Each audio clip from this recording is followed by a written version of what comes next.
सदाशिवसमारंभां श्रीशंकराचार्यमध्यमाम् अस्मदाचार्यपर्यन्तां वन्दे गुरुपरम्परां सद्गुरुं सच्चिदानन्दं केवलं करुणाकरं ज्ञानयोगेश्वरं वन्दे ज्ञानदेवं पुनः पुनः प्रतिष्ठान गोदावरीचा निवासी असा भक्त जो आवडे श्रीहरीसी तया आठविता थोर आल्हाद चित्ता नमस्कार माझा सद्गुरु एकनाथा तुका हा तुका वापर ब्रह्मरूपी तुकिता तुका पावला सस्वरूपी तुका स्वामी हे नाम वाचे सिगाता बहुसा निळा पावला वर महाता मस्तक हे पायावरी या वारकरी संतांच्या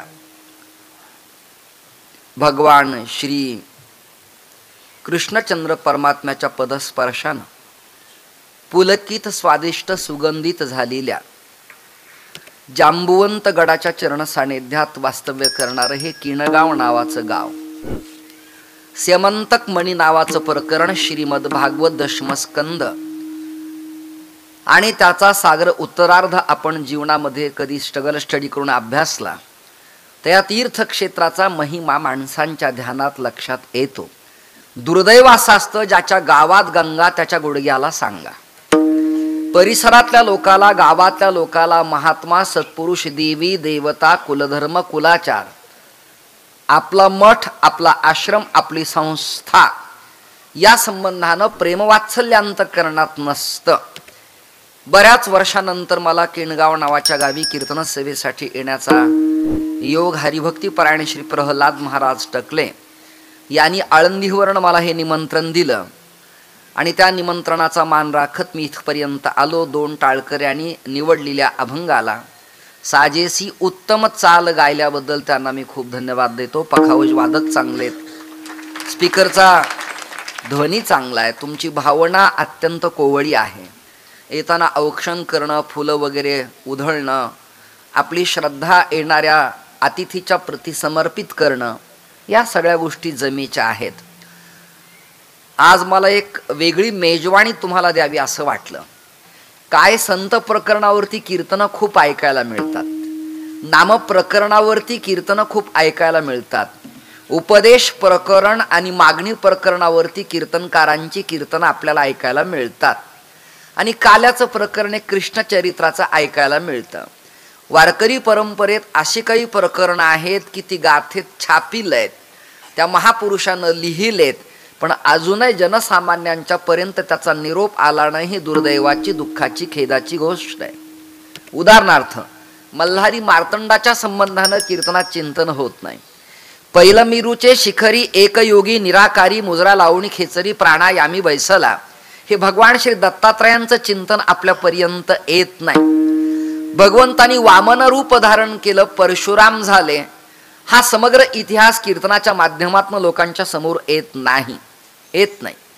एक चैत्र पौर्णिमा आणि हनुमंत जयंतीचा कालावधी सोडला तर शरणाशरण हनुमंता का जावं या संबंधानं चिकित्सा ऐकायला फार कमी मिळते. किंवा नाथांचा अभंग आहे रुद्र 11वा अवतार, या संबंधाने चर्चा फार ऐकायला मिळत नाही. त्याच्यानंतर जय जगदंबे पूर्ण कदंबे देह तुझं वाहिला तुझं म्या फुलवरा बांधिला, हे देवीच्या संबंधानं चिंतन ऐकायला, अभ्यासायला, श्रवण करायला मिळत नाही. त्याचं कारण असं आहे, श्रोत्यांचं दारिद्र्य खूप झालंय. नाही कळलं तुम्हाला वाक्य? श्रोत्यांचं म्हणजे ऐकणाऱ्यांच्या कानाचं एवढं दारिद्र्य झालंय की वक्त्यांनी शिकलेलं तत्वज्ञान कोणाच्या समोर महाराष्ट्रात मांडावं हा येणारा या काळात मोठा गंभीर प्रश्न आहे. सप्ताह 50-60 वर्षाचे जुने असतात, पण बसावं कसं याची अक्कल सुद्धा बऱ्याच लोकांना नसते, अजिबात नसते. भूमिका, ध्वनी, पखावज, वादन, मूळ स्वराच्या ट्वेनिंगला कणिक, किती कॅपॅसिटीचा ध्वनी कानावरती पडावा, श्रवण सुख करणाऱ्या श्रोत्यांचे चेहरे वक्त्याकडे असावेत की नसावेत, का वक्त्याचंच तोंड त्यांच्याकडे असावं, हा एक महत्वाचा विषय. म्हणजे सप्ताह करणारे आणि नवीन येणारे कीर्तनकार या दोघांची कार्यशाळा व्हावी असा येणारा काळ आहे. त्यामुळे तारखे देताना कुठेही होकार देणं येणाऱ्या काळात तसं घातक आणि त्रासदायकच आहे. कदाचित त्या गावकऱ्यांचा सप्ताह 100 वर्षाचा असेलही, नाही असं नाही, पण परिवर्तन नावाचं प्रकरण शून्य असतं, बदल नसतो. द्वादशीला त्या गावात जर कांदा फोडून द्वादशी त्याची सुटत असेल तर त्याच्या परमार्थाची काय चवय, असा एक चिंतनीय चिंतनाचा विषय आहे. गळ्यात भरपूर माळा असूनही दिंडीत चालणारा थोरला भाऊ सासवडच्या सोहळ्यात असताना इकडनं त्याच्या बायकोचा फोन येतो की धाकट्या भावानं आपल्या शेताच्या बांधाला टोकरलंय. हे वाक्य ऐकून तो तिकडनं शिवी घालतो, एवढी माऊलींची पंढरपूरची वारी होऊ दे, गावाकडे आल्यावर त्याचं नाही डोकं फोडलं तर माझं नाव फिरून ठेव. मग मला सांगा, भरपूर डझनभर घातलेल्या माळेचा आणि उगाळून लावलेल्या चिकार गुप्पी चंदनाचा फायदा बेनिफिट काय? 50 वर्षाचा सप्ताह करून गावातल्या मुलीला MBA BBA करण्याकरता जर सप्ताहातल्या उरलेल्या रकमेतल्या 50,000चा निधी तिच्या कामाला येत नसेल आणि दारिद्र्यात ती पोरगी तुमच्या एका कॅम्प्युटरमुळे जर मरत असेल तर त्या सप्ताहाचा बेनिफिट फायदा काय? 50-60 वर्ष सप्ताह होऊ नये, सप्ताहाचं प्रांगण सेनानं सारवलेलं नसेल, रांगोळ्या घातलेल्या नसतील, टापटीप नसेल, चिलट डास घाण कीटक कर्मी तिथे असतील, नालीचा दुर्गंध सुटत असेल आणि पंगत सरपंचाच्या घरी असेल तर बुवानी तरी तिथे जाऊन खावं का, हा एक चिंतेचा विषय आहे. माझे विषय तुम्हाला वेगळे वाटतील नित्याच्या कीर्तनापेक्षा, आणि या तत्वावर पटलं तर भविष्यात परिसरात बोलवा, अन्यथा मला आवश्यकता नाही. विठाल विठाल.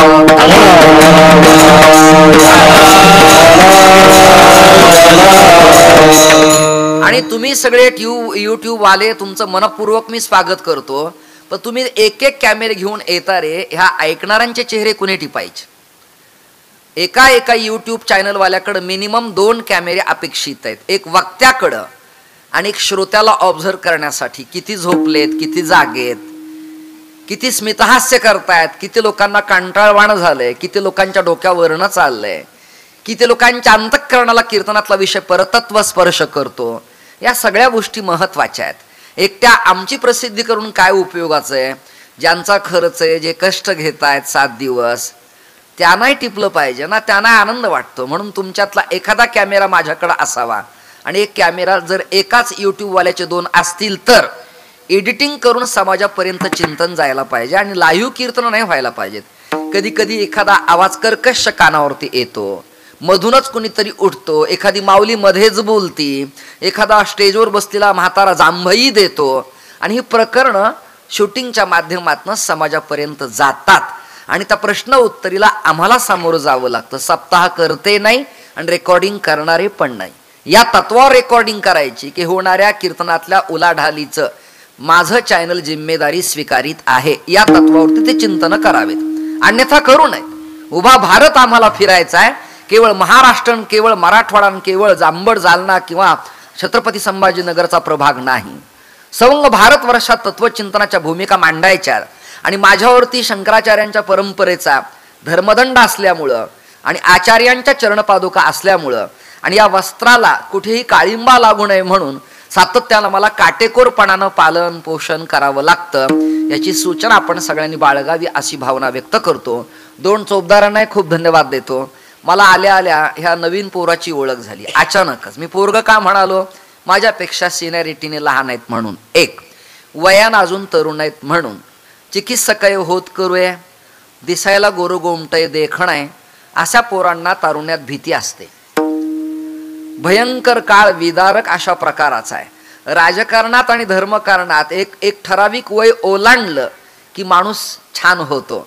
मी माता भगिनींना प्रश्न असा विचारतो, आता कैऱ्या तोडून घरी आणल्या, त्याच्या कापा केल्या, म्हणजे मराठीत तुकडे तुकडे केले, बरणी किंवा मडकं आणलं, त्याच्यात मसाला टाकला आणि त्याचं लोणचं घातलं. तुमच्या सगळ्याशी बोलतोय मी, लोणचं घातलं. मग ज्या दिवशी लोणचं केलंय त्याच दिवशी त्या लोणच्यातली फोड खायला गोड चविष्ट लागते काय? मला जर माना हलवून सांगा. ह्या भावना टिपाव्या लागतात त्यांच्या. या भावना काय म्हणणं आहे तुमचं? हे बघा, ते बिचारे तुमच्यासाठी कॅमेरा तुमच्याकडे करतायत. मी YouTube वाल्याला खूप धन्यवाद देतो. तुम्ही टाळ्या वाजवा सगळेजण त्याच्यासाठी. त्यांना स्वीकारा, दोघं मिळून एडिटिंग करा. मस्तपैकी त्यांनी माना हलवल्यात. आता माझ्याशी संवाद साधा. ते लोणचं आणि ती फोड केल्या केल्या गोड लागते का? मग काय करावं लागतं? त्याला हलवावं लागतं, तोंड बांधावं लागतं, खरकटा हात लागता कामा नये. म्हणजे त्याला सुद्धा कोरोनासारखं इन्फेक्शन होतं. अनारसा आणि लोणचं हे दोन पदार्थ घातक आहेत. त्याला कसलाही गचाळ स्पर्श चालत नाही. निर्जंतुकीकरण असावं, हात स्वच्छ असावा आणि सासूने सुनेला सांगावं हात धु, मग बरणीत हात घाल किंवा मडक्यात हात घाल, हलव आणि हळूच एक फोड काढ. 2-3 महिने 4 महिने झाले की ते लोणचं मुरलीला गोड लागतं. दुसरा दृष्टांत, दही टाकलीलं थालपीठ दशमी धपाट केल्या केल्या गोड लागत नाही. दही टाकलेलं थालपीठ दुसऱ्या दिवशी गोड लागतं. आणि कालवलीला दह्यातला काला केला त्या दिवशी पेक्षा दुसऱ्या दिवशी चविष्ट लागतो. 3 दृष्टांत दिलेत कळण्यासाठी तुम्हाला. सामग्रीनं समालोचनम परीक्षणम निरीक्षणं च दृष्टांत. एखादी गोष्ट कळण्याकरता उपयोगात आणतात त्याचं नाव दृष्टांत असतो. 3 दृष्टांत दिलेत तुम्हाला कळण्यासाठी, उमगण्यासाठी, पटण्यासाठी, रुजण्यासाठी, फावण्यासाठी, भलं होण्यासाठी, तत्वचिंतनाचं श्रवण करून परतत्व स्पर्श होण्यासाठी. या सगळ्या जणी माझ्याशी ऐकताना बहुधा एक रुपयात अशी भावना करतो तुम्ही सगळेजण. मग ते लोणचं 2 महिने झालं हलवलं आणि एक फोड काढली, बाजरीची भाकरी काढली, जरा भाजलेले शेंगादाणे काढले, कडक कांद्याचा मोदळा फोडला, ठेचा घेतला आणि जेवला. हे बर्गरन पिझ्झान पानपुरीन त्याच्या पुढं शून्य शून्य. आणि बाजरीच्या खारवड्या जुन्या वडे अप्रतिम, त्याच्यासारखा पदार्थच नाही. आणि त्यात पुन्हा तो आईच्या हातचा असावा, मग तर अधिकच स्वादिष्ट, किंबहुना प्रेमळ बायकोचा असावा. मी ब्रॅकेट करतो, कर्कश असणाऱ्या स्त्रीच्या हातचा वडा किंवा स्वयंपाक चविष्ट होईल असं नाही. हे ते लेकर शांत करा, नाही मी जय विठ्ठल करीन. विठ्ठल विठ्ठल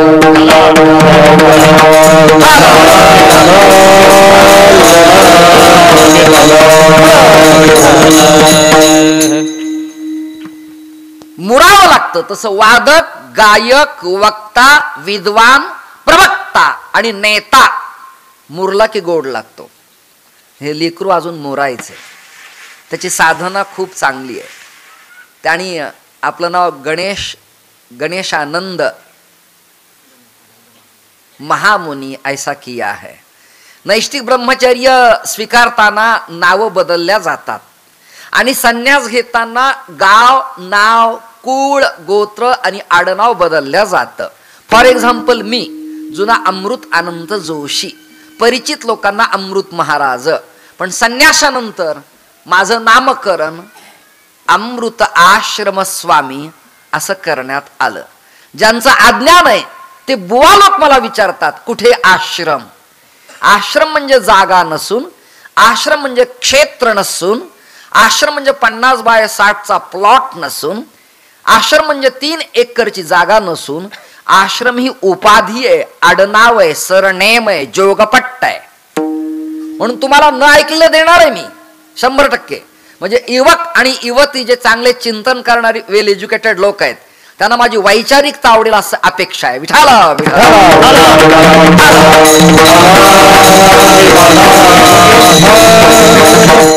आणि 4 ब्रह्मचर्याचे 4 नाव आहेत. एक चैतन्य, स्वरूप, प्रकाश आणि आनंद. इसमें आपका नाम हुआ गणेशानंद, आनंद. आपण काय केलं हेही माहिती पाहिजे, कशासाठी केलं हेही माहिती पाहिजे, आणि जे आपणाशी ठावे ते ते इतराशी शिकवावे, शहाणे करून सोडावे सकळ जन.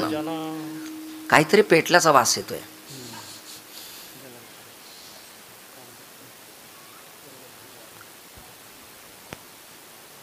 आता ऐकताय ना चिंतन तुम्ही. मग यांचं नाव झालं गणेशानंद महामुनी. आता भारतात, महाराष्ट्रात आणि विश्वात काही पंथ आहेत की जे आपल्याला ठाऊक नाहीत पण आहेत, जे आहेत पण ठाऊक नाहीत. फॉर एक्झाम्पल गणपत्य म्हणजे गणेश उपासक, शाक्त म्हणजे देवीचे उपासक, शैव म्हणजे शंकराचे उपासक, सौर्य म्हणजे सूर्याची सेवा करणारे, आणि वैष्णव म्हणजे हरिभक्तीच्या पथावरचे.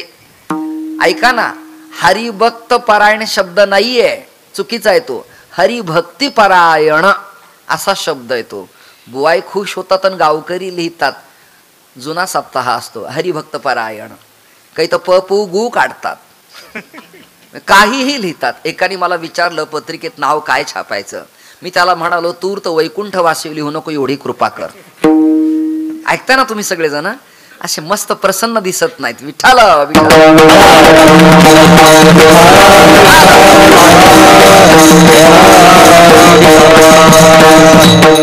पूर्वी या सगळ्या मताचा अवलंबन करणारे आचार्य होते. गाणपत्य, योगींद्र.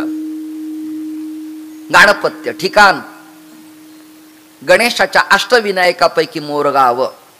आपल्या मराठवाड्यात राजसदन म्हणजे जालना जिल्ह्यातलं राजूर. सिंदूरवादा बिडकीन ते गंगापूर रस्त्यावरती आहे. सिंदुरासुर नावाच्या दैत्याचा परमात्म्यानं वध केल्यामुळं गावाचं नाव सिंदूरवादा. नाव सांगतो. गंगा मसला गणेश, लिंबा गणेश भालचंद्र, विज्ञानेश्वर राक्षस भुवन, नवगणेश बीड जिल्ह्यातली नवगण राजुरी. एक सरासरी तुमच्या कानावर घातलंय. रांजणगाव आणि नवगण राजुरी इक्वलेंट, समकक्ष.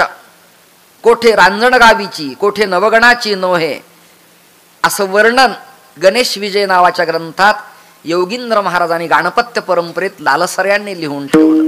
मी तुम्हाला बोलतो ना, पुरावे कुठल्या ग्रंथातला घेतला म्हणजे विद्यापीठात वाहेवा होताना तसं स्टेप बाय स्टेप चिंतन करावं लागतं. तसे कीर्तनाची भूमिका असली पाहिजे आणि अभंग प्रतिपादन करता आला पाहिजे आणि लोकांनी तो स्वीकारला पाहिजे. अभंग समांतर न्यासाचा आहे का, अभंग दिडकीचा आहे का, अभंग अभोगी आहे का. विठाल विठाल.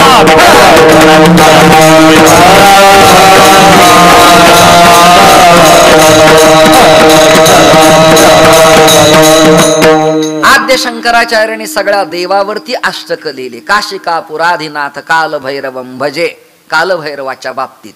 कृष्ण परमात्म्याच्या बाबतीत भजे व्रजेक मंडनम समस्त पाप खंडनम स्वभक्त चित्त रंजनम सदैव नंद नंदनम सुपिच्छ गुच्छ मस्तकम सुनाद वेणु हस्तकम अनंग रंग सागरम. हे प्रकरण गोपाल कृष्णाच्या संबंधानं लिहिलं.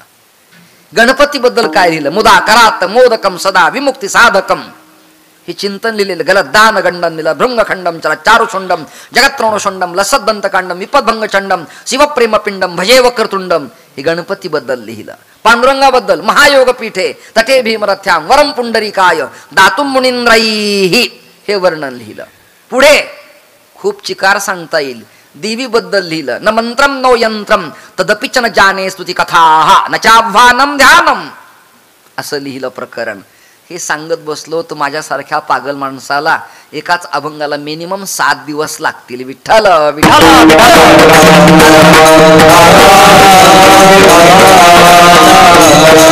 एक लक्षात धरा गड्यांनो, ऐकणाऱ्यांनो, 1-1.25 तासाच्या कीर्तनावरून कीर्तनकाराची विद्वत्ता कळत नसते. एकाच विषयाचा टॉपिक निवडून त्याला 7 दिवस चिंतनाला द्यावेत. मग कळतं पाणी दूध निरक्षीर विवेक न्याय. मग कळतं. हल्ली कीर्तनाचा दर्जा कमकुवत होत चाललाय. काही गाणे, कविता, शेर शायरी, संत वाङ्मय एवढं मोठे की आपल्याला अन्य ठिकाणी भीक मागायची आवश्यकताच नाही. आणि आयोजकांना हे यथार्थ ज्ञान नसल्यामुळं भरणा व्हायला लागला. जुन्यांनी तरुणांना स्वीकारलंच पाहिजे. 100% या व्यापक मताचा मी आहे. पण मी वाक्य बोलतो मग टाळ्या द्या. जुन्यांचा ताठरपणा नाही, स्वारी जुन्यांचा कर्मठपणा आणि नव्यांचा ताठरपणा शिथिल झाला तर महाराष्ट्रात शिवराज्य स्वराज्य तयार होऊ शकतं. हे व्हायला पाहिजे. यांच्यातल्या 4 जुन्या टाळकऱ्यांनी नवीन पोरांच्या पाठीवर हात फिरवायला पाहिजे. येईन तुला हळूहळू, येत जा, टाळ घे, चुकला तर चुकला. माळच घातली पाहिजे आरंभाला असं नाही, बुक्काच लावला पाहिजे असं नाही, पण तू ये.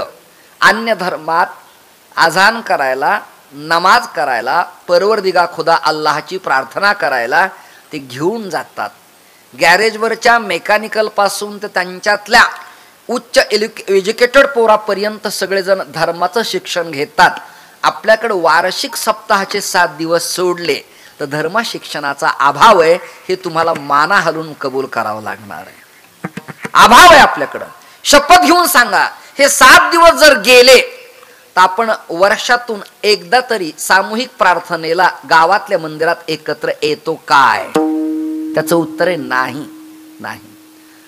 नांदायला आलेला सुनेला सासूनी न रागवता आता म्हणावं, बाई तुझा स्वयंपाक खूप चांगला आहे, तुझं वागणं चांगलं आहे.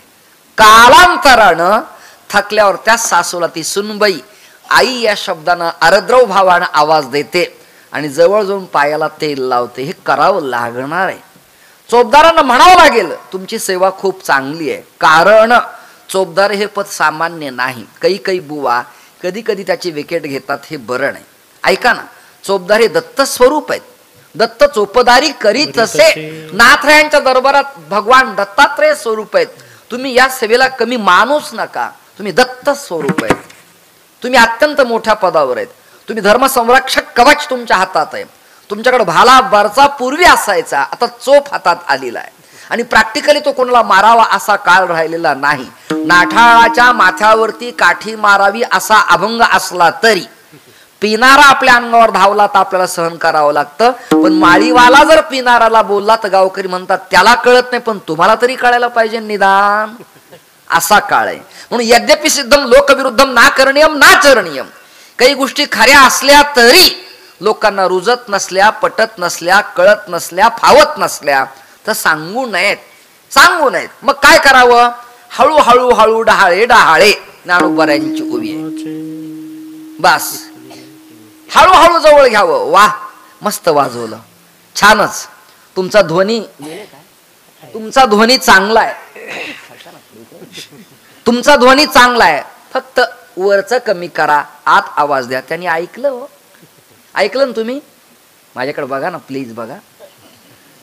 ऐकलं? येता एक गोंडस लिकरू मला दिसलं आत्ता येताना. कोणाचं होतं काय होतं माहित नाही. त्याच्या गालाला मी हात लावला. हे जर आपल्या पूर्वजांनी केलं असतं तर समाजात जातीयतेचा तडा निर्माण झाला नसता. ही गोष्ट जमेची लक्षात धरा. साम्य दशा अपेक्षित आहे, परिवर्तन अपेक्षित आहे, स्वच्छता अपेक्षित आहे, भ्रूण हत्या होऊ नये याकरता प्रयत्न अपेक्षित आहेत, गायींच्या कत्तली होऊ नयेत याकरता प्रयत्नवाद अपेक्षित आहे. परिसरातलं पोरगा अध्यात्माच्या पथावर जात असेल तर गावातल्या स्त्री पुरुषांना त्याला बॅकिंग करणं गरजेचं आहे. आणि त्यांनी पण परमार्थाच्या पथावरून आपला पाय घसरणार नाही याची दक्षता घेणं काळाची गरज आहे. या 2 गोष्टी महत्वाच्या आहेत. 2-3 गोष्टीची भीती असती बुवांना, महाराजांना, साधूला, महापुरुषाला. राजकारण, अर्थव्यवस्था आणि स्त्री लोलुपता. या 3 गोष्टी जो अडकत नाही त्याचं देवही वाकडं करू शकत नाही. विठाला विठाला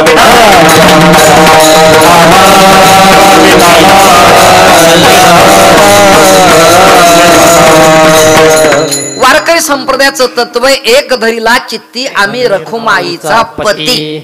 याचा अर्थ असा नाही की बाकीच्या देवतांना तिलांजली दिली आहे आणि बाकीच्या देवतांची टीका टिप्पणी संतांनी केली असं नाही. क्रमाने जातो एक एक. गणेशाला जर मानायचं नव्हतं तर नमीला गणपती माऊली सारजा तुकोबाऱ्यांचा अभंग आहे. पांडुरंगच मानायचा होता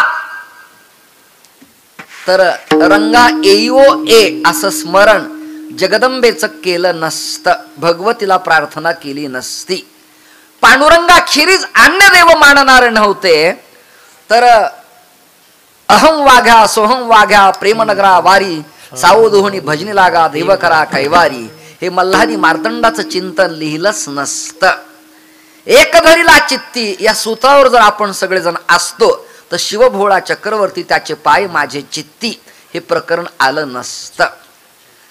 3 शिरे 6 हात तया माझे दंडवत हे दत्तात्रयांचं स्मरण केलंच नसतं. जरा चिंतन करा तुम्ही. श्री अनंता मधुसूदना पहा, या सगळ्या अवताराची मीमांसा वर्णन केलेली आहे. सगळ्या अवताराची. याचा अर्थ काय? याचा अर्थ असा आहे, एकात सर्वांना पाहावं आणि सर्वात एकाला पाहावं असा त्याचा अर्थ आहे.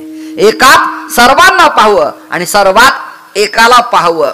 म्हणून त्यांनी भिन्न भिन्न चिंतन केले असले तरी सूत्रवत पांडुरंग परमात्मा त्यांच्या समोर आहे.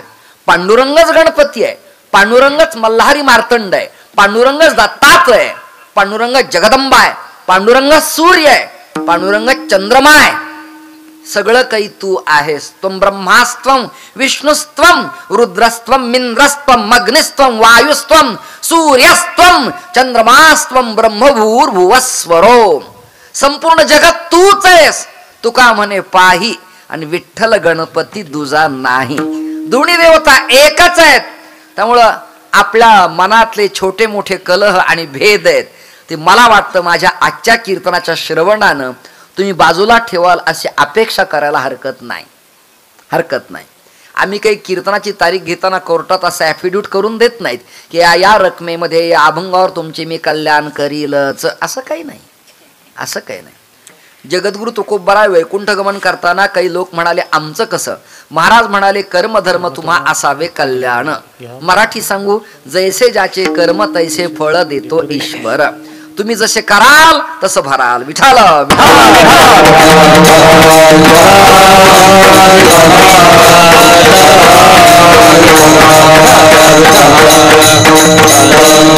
आपल्या गावातलं लेकरू, आपल्या कुळातलं, आपल्या नात्यातलं, आपल्या संबंधातलं, आपल्या भूमीत उदयाला आलेलं, आल्याला विचारलं आपकीच परंपरा से हो.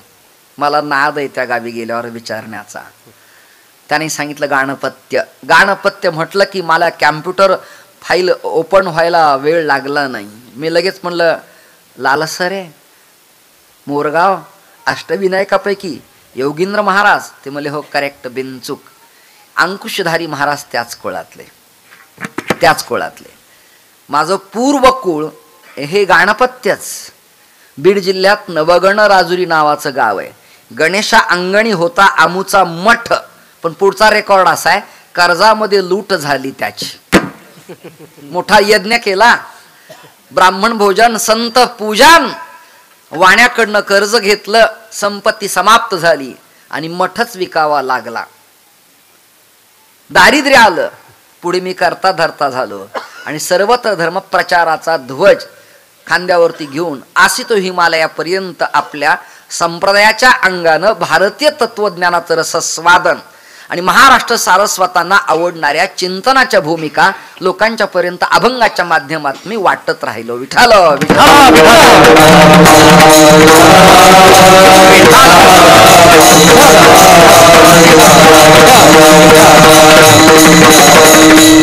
आता निवडलेला विषय आहे नमन माझे गजबदना.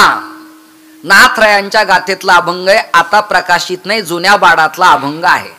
काही अभंग असे आहेत पण सापडत नाहीत. उदाहरणार्थ काळ लोळतो अंगणी देवघरी वाहे पाणी, माता पिता समर्थ स्वामी माझे एकनाथ. हा अभंग निळोबारायांच्या गाथेत आता सापडत नाही. दुसरं प्रकरण आदिनारायण साराचे ते सार केला उपकार ब्रह्मदेवा. हा अभंग आत्ता गाथेत नाही. मग हा अभंग कुठनं घेतला. आता माझा पूर्व इतिहास स्वल्प अल्प सांगतो, अभंगाकडे ओळतो. शांती ब्रह्म संत एकनाथ महाराजांना कर्नाटक राज्यातल्या बिदर गावच्या जवळचा मैलारचा एक ब्राह्मण भेटण्यासाठी गेला आणि प्रार्थना केली, तुम्ही तुमच्या गोदावरी नावाच्या कन्येला भेटण्यासाठी आलात, माझी प्रार्थना असे, वेदातला मी प्रकांड पंडित आहे पण ज्ञानोबारायांच्या कूट अभंगाचे अर्थ मला कळत नाही, तेवढी कृपा करा. नाथाने डुंकून पाहिलं आणि त्या माधव नावाच्या शाळीग्राम भट्टाला ज्ञानोबारायांच्या कूट अभंगाचे अर्थ कळू लागले, समजू लागले, बोलू लागला, चिंतन करू लागला आणि त्यांनी ठरवलं हेच आपले सद्गुरू, आता घरी परत जायचं नाही. रद्द केलं त्यांनी जाण्याचं. आणि तो माधव कर्नाटक राज्यातल्या मैलार बिदर पासून पैठणापर्यंत लोटांगण घालत आला, मराठी दंडवत करत आला. आल्यानंतर पैठणच्या ब्राह्मणांना हसू आलं. ते म्हणाले एकनाथ महाराजांनी स्वतःच तर वाटोळ केलंच की